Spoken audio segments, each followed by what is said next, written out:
Good morning, Jordan-Elbridge. I'm John Tavernier. And I'm Hunter Rouse. Today is Monday, January 13th. On this day in 1794, George Washington added 2 stars to our flag when Vermont and Kentucky joined the Union. From then on, our star was added for each new state. Also on this day in 1999, Michael Jordan retired for the second time. You know, Hunter, I tried to explain to my friend why I love hot sauce so much, but words can't describe the burn and passion. That's fire, and the word on the street is that the Language Club is having a hot sauce competition next month, and they're looking for more contestants. Any interested students or teachers should see Miss Killian in room 226. If you like arguing and proving your point, you can channel that energy into mock trial. Mock trial meets every Thursdays during Eaglemont in Mr. Alexander's room, and they're looking for new participants to compete with other schools. Mock trial is a great way to hone your public speaking and critical thinking skills. Plus, it looks great on job and college applications. In the cafeteria today, you can get yourself a barbecue pork sandwich and some seasoned corn. On today's episode of Eagle Talk, we'll get an in-depth look at the volleyball team's epic season and their road to success.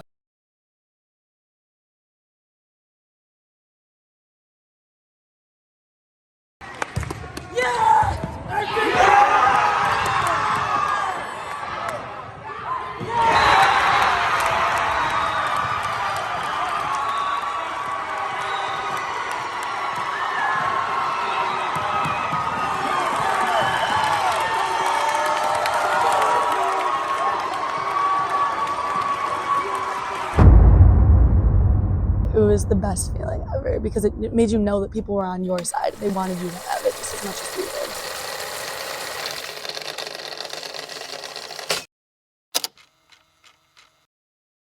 Earlier in the season, we lost to Lafayette twice, so then we were going into it not knowing what could happen, and then we were up 2-0, so everyone was very excited and pumped. What was that like? Oh my God. I was literally tearing up the entire game. I thought we were going to win, and then... The final championship match ended in heartbreak for the Eagles. An unexpected turn of events abruptly put an end to their season. Coming into the match as the underdogs, these girls fought fiercely for every point. Against all odds, they managed to take 2 sets from the Lancers, a team everyone was certain would sweep them. The girls were really upset. I was upset, but I was still so proud of them, how they played, that I wasn't too down for them just because they did play so hard. Lafayette was a very good team. Losing last year is a big reason on why we won this year. It's kind of guilty feeling because we were up 2-0. And I think coming in this season, we really just wanted to beat the record. We wanted to be like, hey, we're here. So yeah, they knew what they were going for. They knew that this year that they were really going for a sectional championship, a league championship and a sectional championship. I think we knew what it took to get there, and we continued to build it so that we could. Coming back from last year's loss, we knew we really had to step it up and prove that we wanted it more. It was a loss that defined them, a moment that could inspire growth or cause them to crumble. But this team chose to fight. The Lancers unfortunately moved to Class D the very next season, robbing the Eagles of a chance for a rematch in the sectional finals.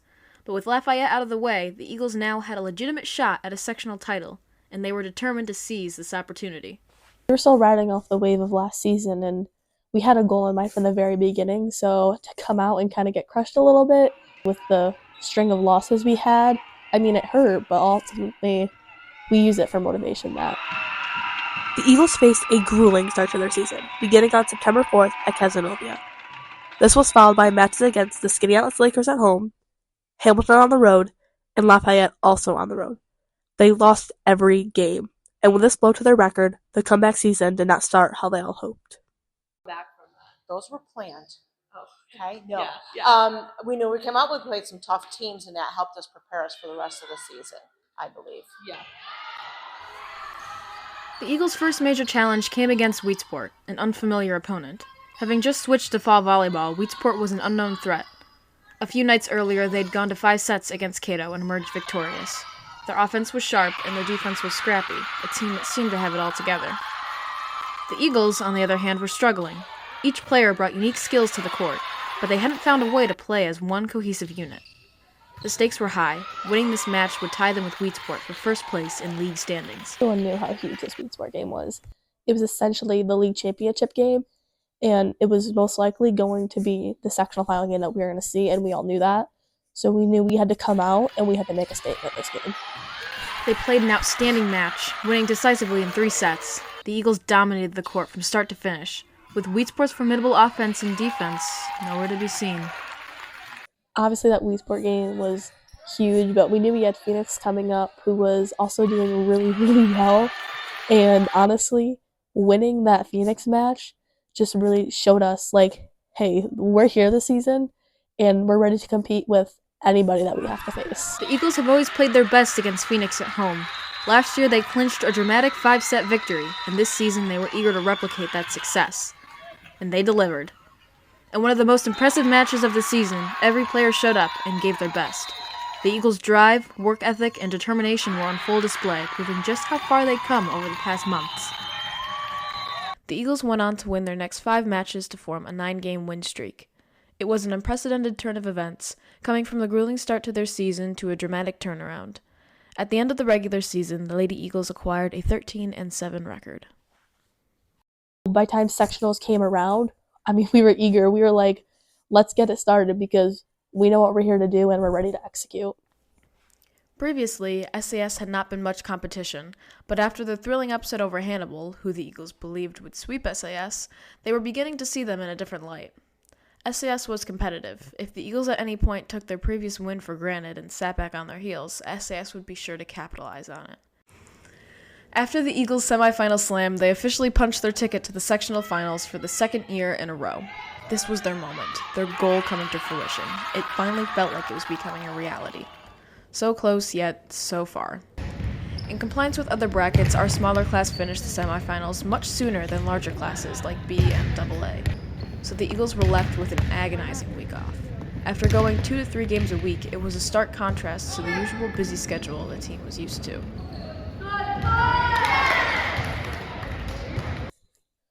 Going through that loss together and that gut-wrenching feeling of losing, not only losing, getting reverse swept, is a feeling that never leaves you, and it lingered over this whole season, so we knew we never wanted to feel that way again, and this year we were going to finish the job.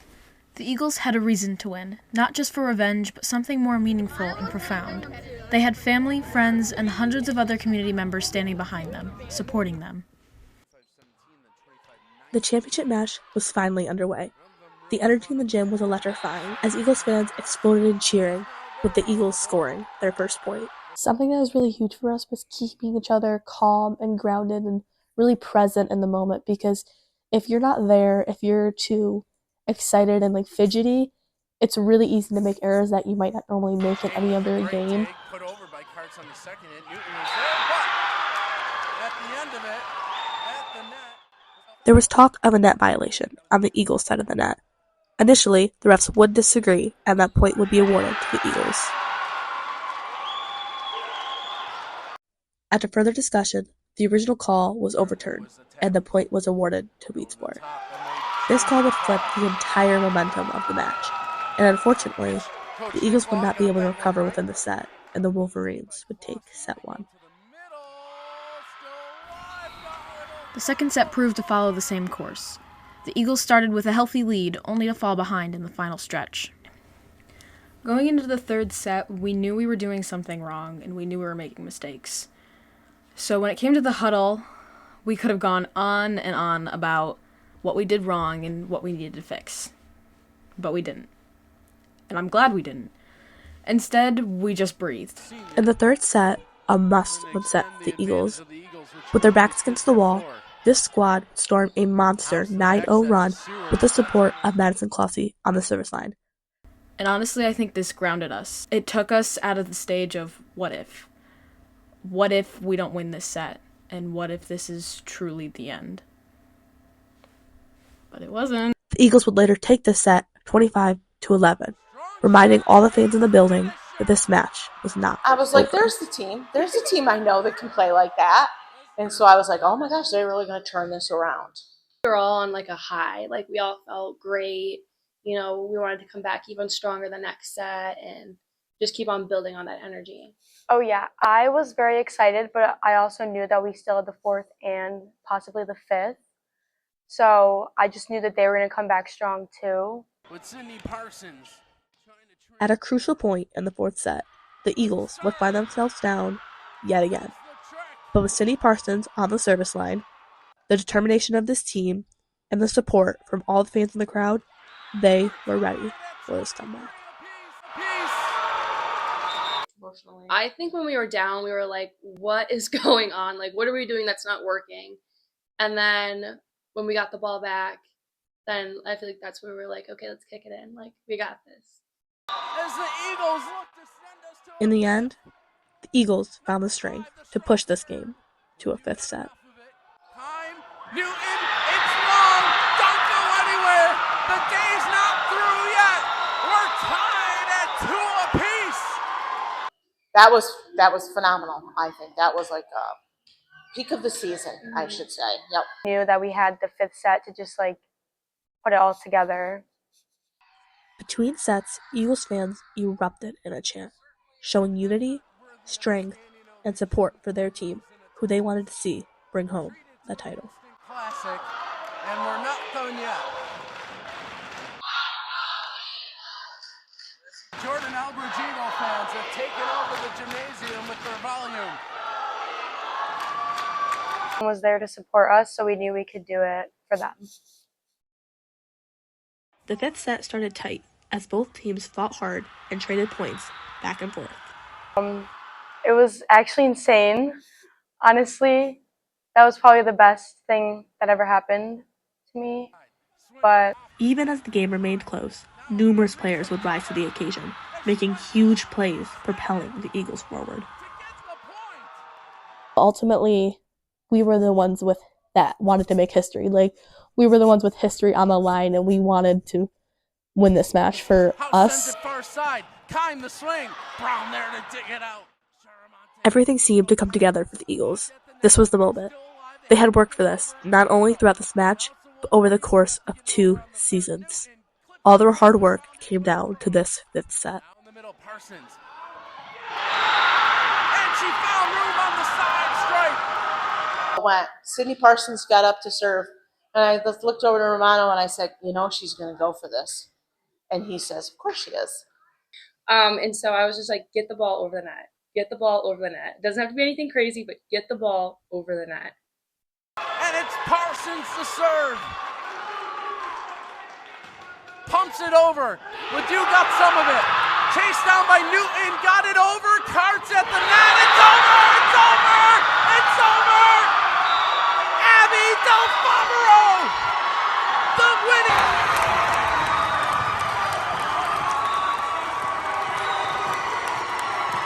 When I went to like push it back over, I hit the tape on the top of the net, and I literally thought that I messed up the play. So I was so scared that was how the game was gonna end, was me messing it up.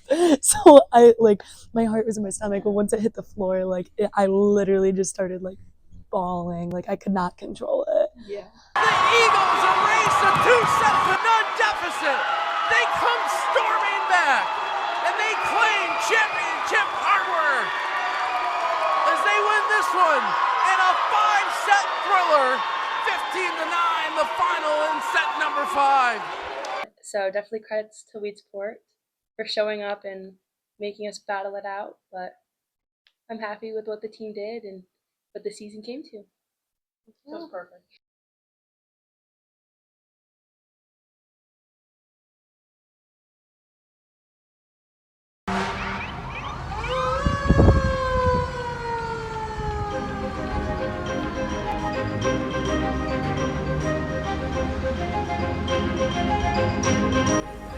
Through it all, this team created memories that will last a lifetime. From long road trips and late nights to pit stops at McDonald's, these girls forged a bond stronger than friendship, a bond akin to family.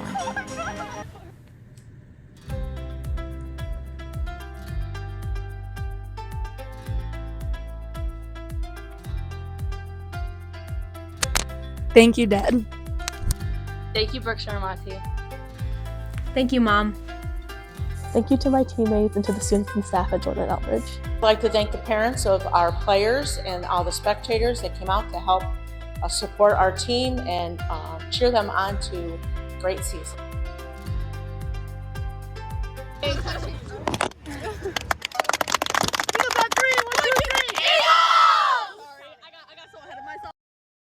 That's it for today's Eagle Talk. There's no school next Monday in honor of Martin Luther King Jr. Midterm and Regents exams will be on Tuesday, Wednesday, and Thursday next week. Be sure to check your test schedule so you know where and when you need to be. Eagle Talk will resume Monday, January 27th. Until then, win the day.